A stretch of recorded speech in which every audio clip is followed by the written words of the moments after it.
My dear aspirants, welcome to all of you. My name is B. Prajapati, Dehri ऑनसोन, Rohtas, Bihar. तो साथियों, आज का जो सेशन है वो वर्ड से संबंधित है।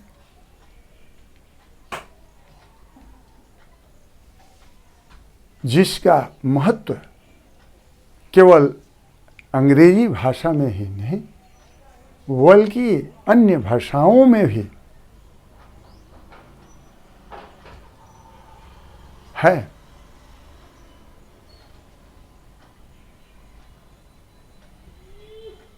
देखिए साथियों, ये वर्ड जो है इस शब्द के रूप में तो कार्य करता ही, लेकिन कभी कभी यह शब्द वाक्यों के रूप में भी कार्य करता है। ठीक है, तो आइए अब आप लोग जाने कि what is a word. A word is a meaningful combination of two or more letters. It is the smallest unit of a language. अर्थात जो वर्ड होता है वह दो या दो से अधिक वर्णों के अर्थ युक्त मेल से बनता है, और यह किसी भाषा का न्यूनतम इकाई होता है।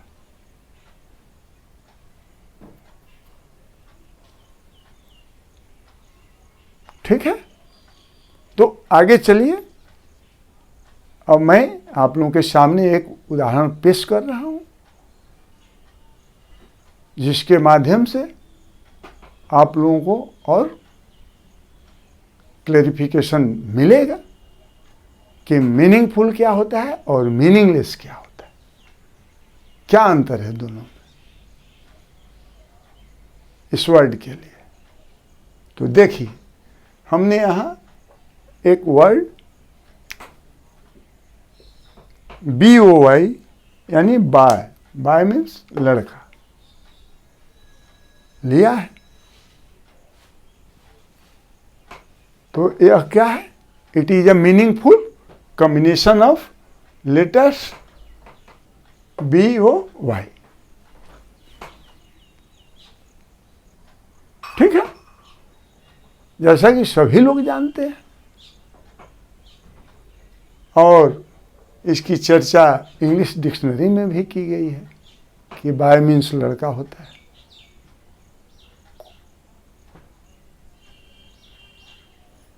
कोई डाउट नहीं।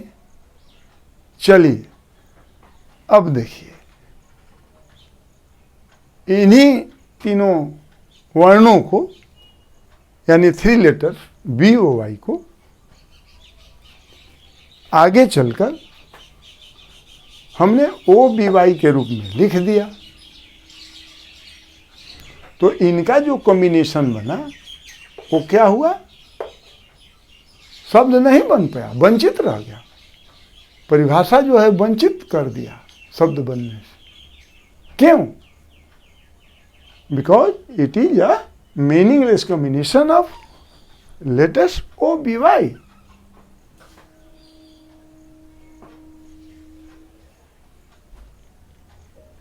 नहीं शब्द बन पाया, मीनिंगलेस हो गया। परिवर्तन केवल यही हुआ, लेटर्स तो वही रह गए,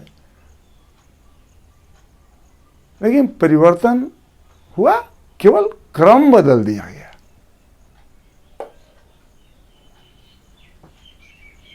तो आर यू गेटिंग इट?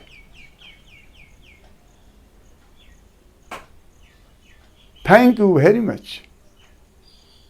तो आइए अब देखिए, ये जो शब्द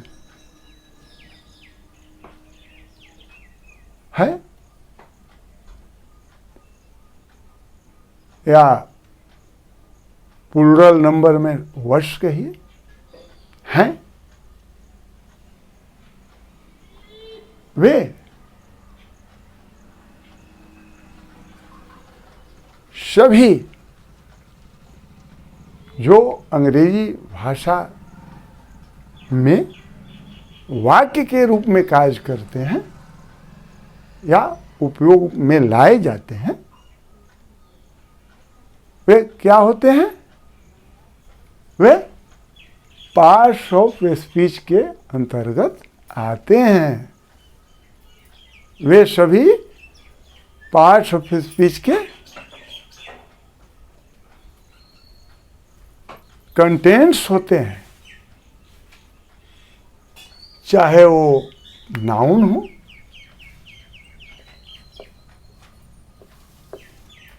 चाहे प्रोनाउन हो,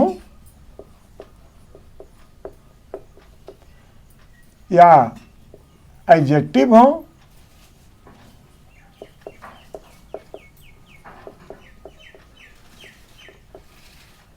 या वर्ब हो, या एडवर्ब हो,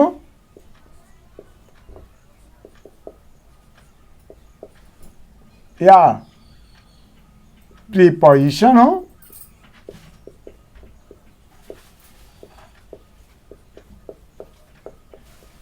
या कंजंक्शन हो,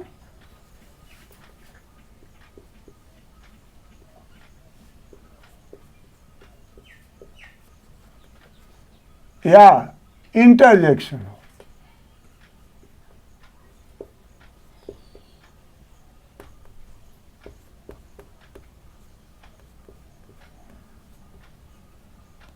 ठीक है, 1 2 3 4 5 6 7 8।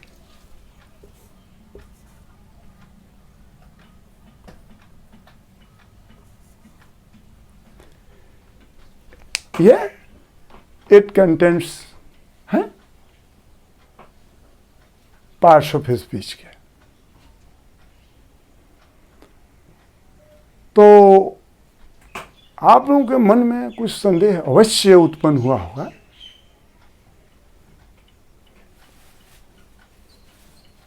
कि अंग्रेजी भाषा में तो अनेकों सेंटेंसेस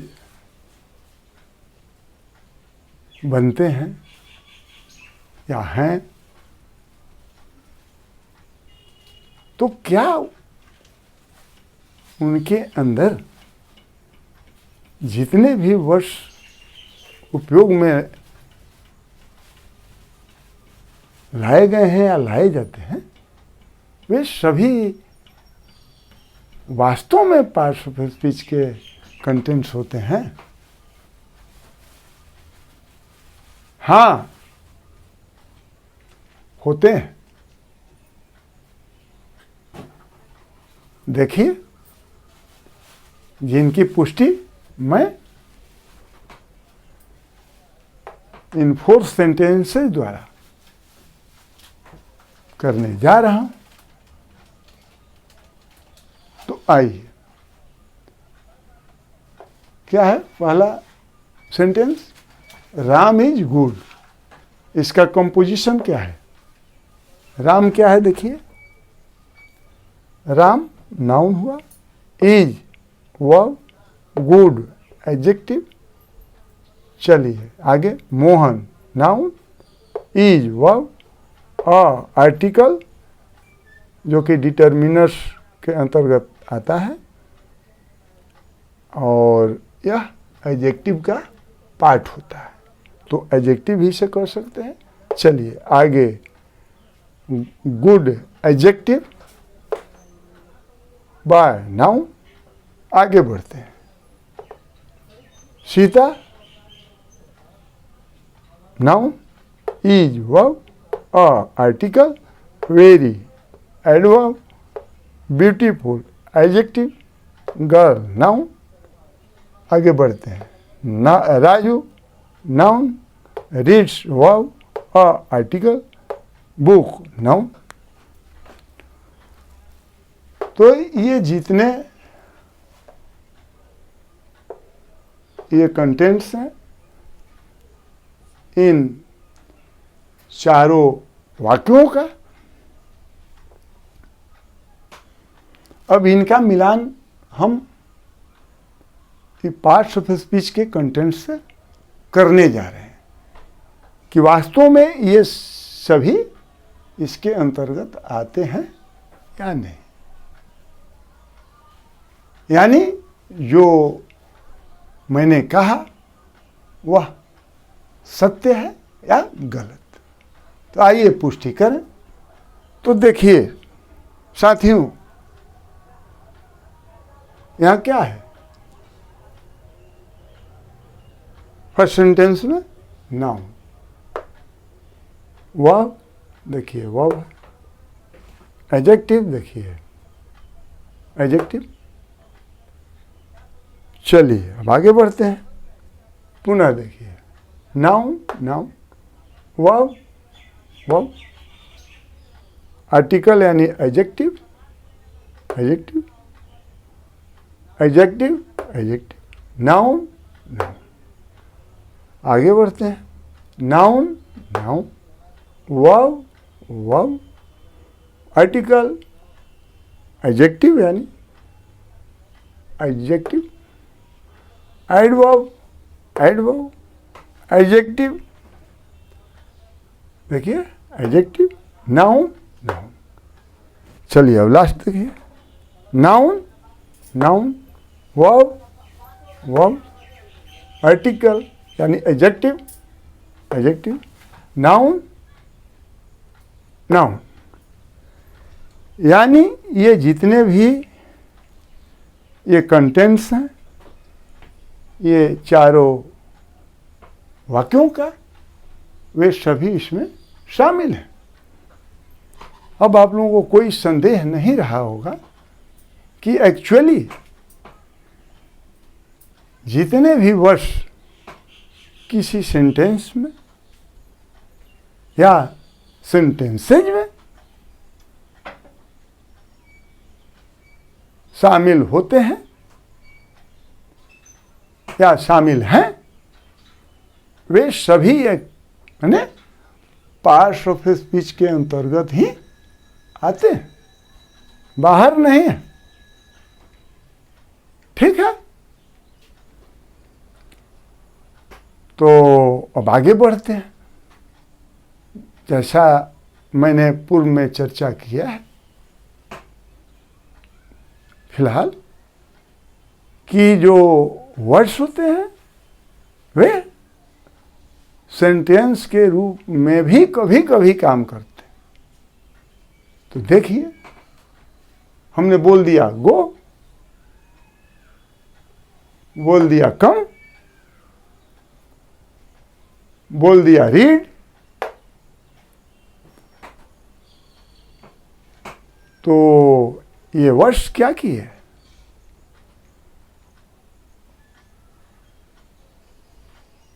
सेंटेंसेज का सेंस दिए ना। वो बोल दिए तो जाओ, कम बोल दिए तो आओ, और रीड बोल दिए तो पढ़ो। इसी तरह से और आगे वर्ड्स होते हैं जो कि सेंटेंसेज के रूप में भी कार्य करते हैं, केवल यही थ्री नहीं है।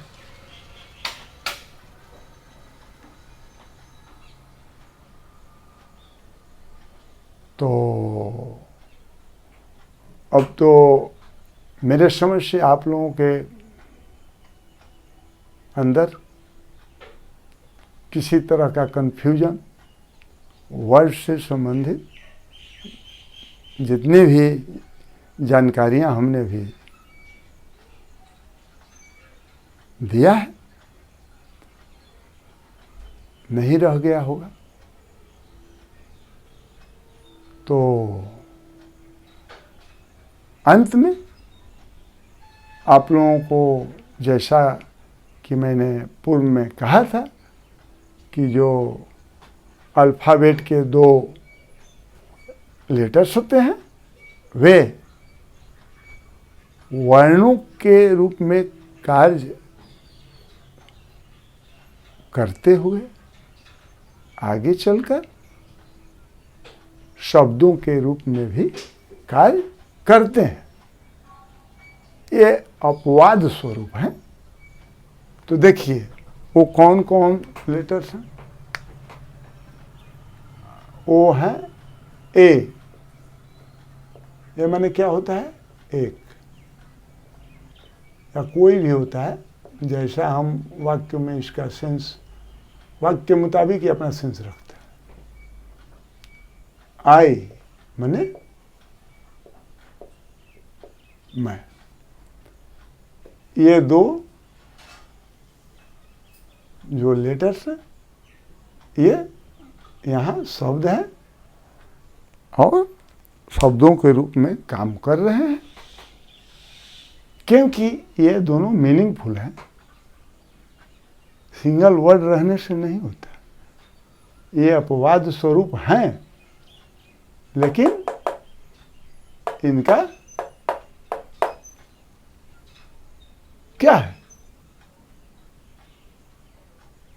अर्थ है, अर्थयुक्त है, मीनिंगफुल है। आप डिक्शनरी में भी देख सकते हैं। ये माने एक होता है, आई माने मैं होता है ना। तो साथियों, तो अगला जो सेशन होगा मेरा वह फ्रेज से संबंधित होगा, जो इन्हीं शब्दों के मेल से बनता है और वह किसी क्लॉज या सेंटेंस के अंतर्गत एक अर्थयुक्त इकाई के रूप में काम करता है, यानी मीनिंगफुल यूनिट के रूप में काम करता है। तो उसके बारे में विशेष जानकारी आप लोग अगले सेशन में प्राप्त करेंगे। तो अब मैं यह सेशन यहीं समाप्त करने जा रहा हूं। तो once again, welcome to all of you. Goodbye.